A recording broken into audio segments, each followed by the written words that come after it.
दोस्तों, मैं हूं doctor Mahesh Kumar. I am spine surgeon at सिस्रो हॉस्पिटल पटना। आज मैं आपको बताने जा रहा हूं स्पाइन सर्जरी से जुड़े मिथ्स के बारे में। कॉमनली स्पाइन के बारे में जो प्रॉब्लम की बात आती है, मरीजों को लगता है कि ये तो बहुत बड़ी समस्या है और शायद इसका सॉल्यूशन होना मुश्किल है। और कई बार तो मरीज ये सोचते हैं कि ये बीमारी लाइलाज है, अगर ऑपरेशन कराना पड़ा और ऑपरेशन की जरूरत पड़ी तो उन्हें लगता है हमें पैरालिसिस हो जाएगी, पैरालिसिस हो जाएगा, बिस्तर पर पड़े रहना पड़ेगा, कभी जिंदगी भर चल ना पाएंगे, काफी समय लगता है स्पाइन सर्जरी में और खर्च बहुत होगा, ब्लड लॉस होगा। ये सारे मिथ्स हैं, इसके बारे में जानकारी होना बहुत जरूरी है। एक बार आप इसको समझेंगे तो शायद आज के दौर में, आधुनिक दौर में, जहां आधुनिक से आधुनिक टेक्नोलॉजी है, रोबोटिक की सुविधा है, आपके खुद के प्रदेश में सिस्रो हॉस्पिटल है जहां रोबोटिक की सुविधा है, तो आप जान पाएंगे कि ये सारे के सारे मिथ हैं, भ्रांतियां हैं। स्पाइन सर्जरी लाइलाज नहीं है। पहली बात, बहुत अच्छे से इलाज हो सकता है। 99.9% केसेस को आप पूरी तरह से ठीक कर सकते हैं। दूसरी जो बात है वो है पैरालिसिस होने का खतरा। दोस्तों, ये पुराने जमाने की बात है जब ये होता था, क्योंकि स्पाइन की नसें बहुत बारीक होती हैं, छोटी होती हैं, उन्हें खुली आंखों से देखना संभव नहीं होता है। तो पहले ये सारी सुविधाएं उपलब्ध नहीं थी, तो ऐसा होता था, प्राय ऐसा होता था, खासकर कॉम्प्लेक्स स्पाइन सर्जरी में, जैसे डिफॉर्मिटी का करेक्शन करना है या फिर स्पाइन पूरी तरह से टेढ़ा है, नस बुरी तरह से दबा हुआ है, ऐसे केसेस में पैरालिसिस की संभावना रहती थी। बट अभी रोबोटिक्स आने से, रोबोटिक की सुविधा आने से और हाई एंड माइक्रोस्कोप आने से, बर्थ सिस्टम है, बहुत सारे टेक्नोलॉजिकल जो चेंजेस आए हैं, इसके कारण न्यूरो मॉनिटरिंग है, जिसमें कि ऑपरेशन के दौरान हम आपके नस में कोई भी परिवर्तन हो रहा है उसको हम वहां पर देख सकते हैं न्यूरो मॉनिटरिंग के द्वारा। तो कोई भी समस्या ऐसी जो सोच रहे हैं जिसके कारण पैरालिसिस हो जाएगा और कंप्लीट नस डैमेज हो जाएगा बिकॉज ऑफ सर्जरी, काफी कम है ऐसी संभावना। विद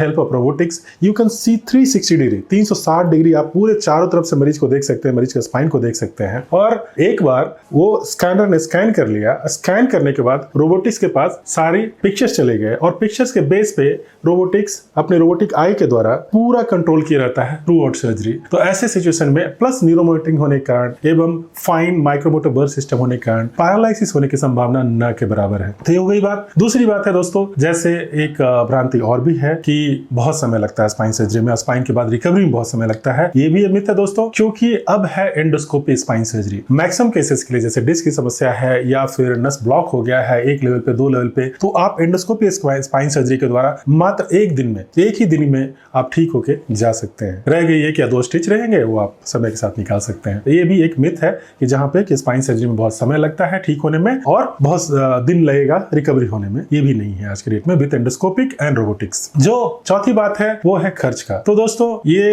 एक सच है कि स्पाइन सर्जरी में खर्च काफी होता है और जो बड़े सेंटर्स पे, जहां जहां कॉर्पोरेट सेंटर्स हैं, वहां पे काफी खर्च होता है, नो डाउट। बट आपके प्रदेश में जो सिस्रो अस्पताल है, central institute of spine rehab and orthopaedics, जहां पर जो सारे रेट्स हैं वो सेंट्रल गवर्नमेंट के द्वारा जो फिक्स किया रेट है, उसी रेट्स पे यहाँ इलाज होता है। तो खर्च भी मामूली है और बहुत गरीब मरीज अगर हैं तो उनके लिए बहुत सारी सुविधाएं हैं स्टेट गवर्नमेंट के द्वारा और कई सारे संस्थान है जो मदद करते हैं, इन लोगों का भी इलाज हो पाता है। तो खर्च एक विषय नहीं है। रह गया ऑपरेशन के दौरान जो दौड़ भाग, ब्लड का लॉस, ये सब चीजें चूंकि आधुनिक तकनीक के कारण ब्लड लॉस की समस्या या लंबे समय तक स्टे की समस्या, ये सब खत्म हो चुकी है। दोस्तों, आप निश्चिंत होकर जब भी स्पाइन की समस्या होती है और जहां पर सर्जरी की जरूरत पड़ती है, तो आपके प्रदेश में जो सेंट्रल इंस्टीट्यूट है स्पाइन का बना है, ये आपकी मदद के लिए हमेशा तैयार है। यहाँ पे आपके लिए जो सुविधाएं हैं, चाहे वो रोबोटिक्स की बात करें, चाहे एंडोस्कोपी की बात करें, हर वो चीज मौजूद है जो विश्व के किसी भी बेहतरीन अस्पताल में मौजूद है। तो आप अपने प्रदेश में ये ना सोचे कि भाई कम आके के बिहार में ऐसी चीजें नहीं है, बिहार में सब कुछ है। जब भी ऐसा लगे आप जरूर आए और अपने स्पाइन को सुरक्षित रखें। और ऐसी समस्या जब आती है जहां पर स्पाइन की सर्जरी बिल्कुल बेहद जरूरी है, तो आप बेफिक्र होकर सिस्रो अस्पताल आ सकते हैं। धन्यवाद।